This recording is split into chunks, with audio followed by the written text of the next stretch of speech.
మోసం చేయలేదు, ఆ కుటుంబం మోసం చేయలేదు. ఆ కుటుంబం గౌరవం పెంచింది. జగన్మోహన్ రెడ్డి గారు గౌరవం పెంచారు అని చెప్పారు. నేను మొన్న ప్రెస్ మీట్ పెట్టాను. ఈ ప్రెస్లో నేను మాట్లాడినటువంటి ప్రతి మాట కూడా రికార్డ్ అయిపోయింది. అది తప్ప ఇంకేం లేదు. నేను మాట్లాడింది పేపర్ వాళ్ళు రాసుకున్నా అదే, ఎలక్ట్రానిక్ మీడియా వాళ్ళు రికార్డ్ చేసుకున్నా అదే, అది తప్ప రెండోది లేదు. అసలు నేను మాట్లాడిన చోట ఎక్కడైనా సరే మోసము, జగన్మోహన్ రెడ్డి గారు మోసం చేశాడు అని చెప్పి నేను ఎక్కడైనా అన్నానా? అసలు ఆ కుటుంబం, జగన్మోహన్ రెడ్డి గారి కుటుంబం ప్రస్తావన ఎందుకు? అసలు జగన్మోహన్ రెడ్డి గారి కుటుంబాన్ని గురించి నేను ఎప్పుడు మాట్లాడాను? జగన్మోహన్ రెడ్డి గారి కుటుంబంతో ఏం సంబంధం ఉంది నాకు? మాకు ముందు రాజశేఖర రెడ్డి గారు చనిపోయేటంత వరకు చాలా సన్నిహితంగా ఉన్నాం.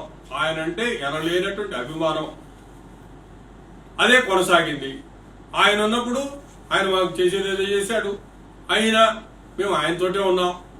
ఆయన ఇట్లా చేశారు అట్లా చేశారు ఎప్పుడూ అనుకోలేదు, అనం కూడా.